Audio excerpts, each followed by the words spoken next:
Assalamualaikum warahmatullahi wabarakatuh. Selamat pagi. Hari ini kita akan dan masih belajar tentang tema 1. Kita mulai untuk pelajaran IPS, yaitu potensi kekayaan alam Indonesia. Seperti yang kita ketahui, Indonesia ini sangat kaya dan banyak yang bisa dihasilkan dari berbagai bidang, yaitu ada dari kehutanan, pertanian dan perkebunan, bahan tambang, juga kekayaan laut. Nah, masing-masing ini ada hasil yang diperoleh atau dihasilkan. Seperti kalau dari kehutanan ada kayu dan rotan. Kalau dari pertanian dan perkebunan macam-macam. Contoh kecilnya ada cengkeh, teh, karet, kopi, dan masih banyak lagi. Dari bahan tambang seperti daerah kita ada juga bahan tambang yaitu batu bara. Dan selain itu ada minyak bumi, gas alam, timah, emas, tembaga, intan, dan nikel. Tapi untuk di daerah kita yang lebih berpotensi yaitu batu bara. Ada juga kekayaan laut. Nah, kita juga termasuk bisa menghasilkan beraneka ragam ikan dari laut yang kita bisa nikmati sehari-hari untuk dimakan. Tapi juga ada yang dihasilkan yaitu rumput laut dan terumbu karang.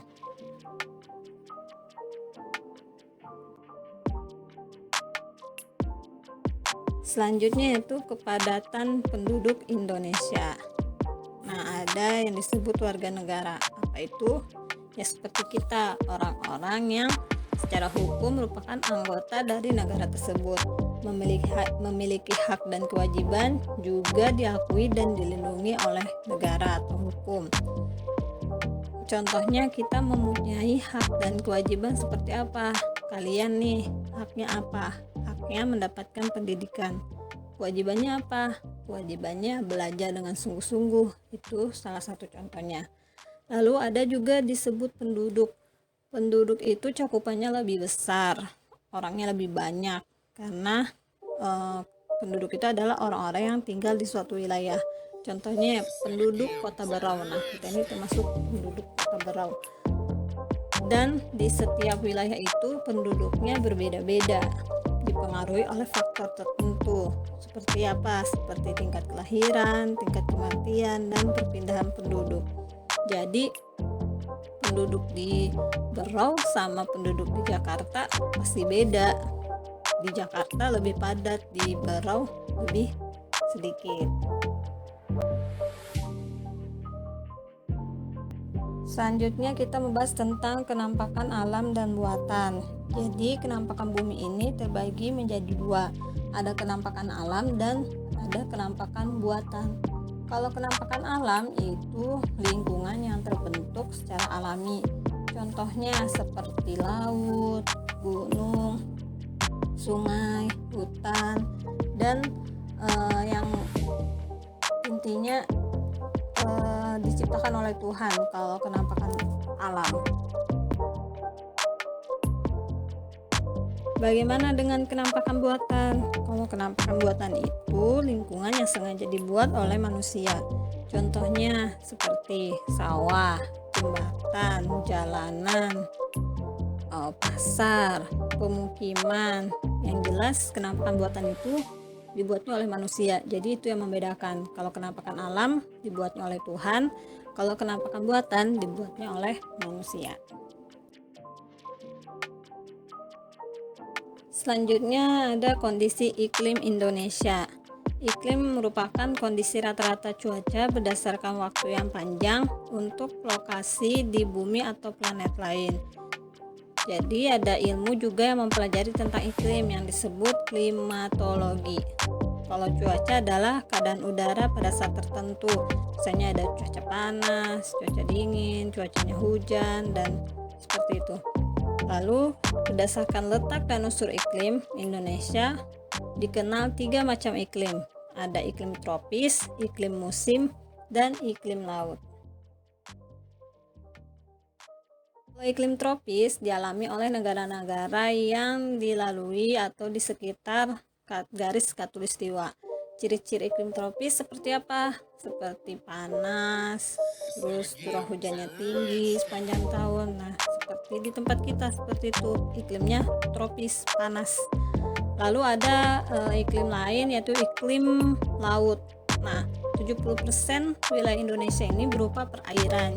Jadi yang merupakan perairan itu memiliki iklim laut. Ciri-cirinya seperti apa?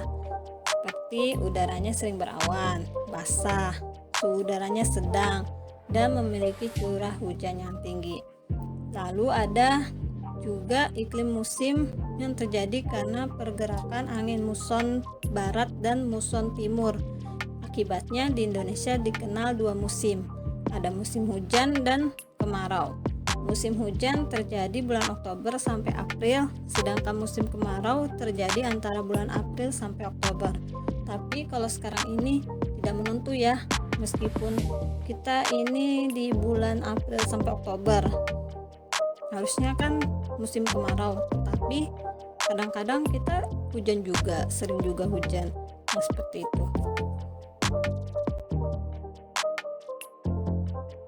Nah, ini merupakan gambar arah pergerakan angin muson barat dan timur.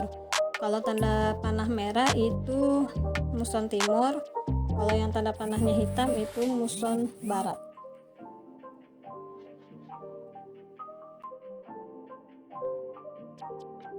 Sekarang kita lanjut ke PPKN, yaitu masih tentang perilaku yang sesuai dengan nilai-nilai Pancasila. Contohnya seperti mengaji atau beribadah, memberi sedekah pada pengemis, melakukan musyawarah, itu termasuk contoh sila ke-1. Lalu ada perilaku yang tidak sesuai dengan Pancasila. Ya, pokoknya yang jelek-jelek, yang tidak bagus, itu merupakan perilaku yang tidak sesuai dengan Pancasila.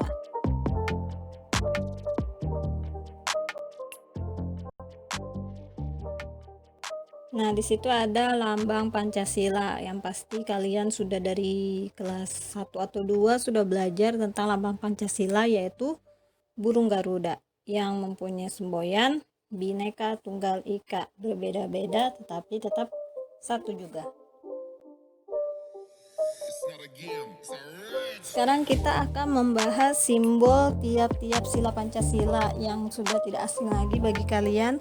Dari sila pertama ada bintang yang makna dari simbolnya itu adalah tentang agama, tentang kepercayaan. Jadi sikapnya, segala sikap perbuatan yang berhubungan dengan agama itu termasuk di sila pertama. Yang kedua adalah gambar rantai. Rantai ini sila kedua, yang maknanya adalah semua manusia itu sederajat, semuanya sama. Contoh sikapnya yaitu tentu saja tidak membeda-bedakan teman, tidak pilih-pilih teman, ya seperti itu. Contoh ketiga yaitu sila ketiga, yaitu simbolnya adalah pohon beringin. Contoh sikapnya ya kerjasama, saling gotong royong, itu di sila ketiga, pohon beringin, yang maknanya bernaung di bawah naungan yang sama, yaitu negara Indonesia. Sila keempat ada kepala banteng. Nah, kepala banteng ini maknanya orang-orang berkumpul untuk mendiskusikan sesuatu, jadi musyawarah. Seperti kalian rapat ketua kelas, menentukan ketua kelas. Terus ada juga contohnya pemilihan presiden, pemilihan gubernur, dan seperti itu jenis-jenis sikap dari sila keempat. Lanjut ada sila kelima, padi dan kapas. Padi dan kapas ini maknanya kemakmuran. Jadi contoh sikapnya sudah pernah kita bahas, yaitu menghargai orang lain, membantu orang lain. Ya hampir sama juga sih setiap sila intinya, cuma ada hal-hal yang membedakan. Kalau tadi di kedua tentang kemanusiaan juga, orang banyak, tapi itu tidak membeda-bedakan. Kalau kelima lebih ke penghargaan, menghormati, seperti itu. Baiklah, sudah selesai pembahasan kita di subtema 2 ini. Sampai jumpa lagi di subtema 3 di pertemuan berikutnya. Assalamualaikum warahmatullahi wabarakatuh.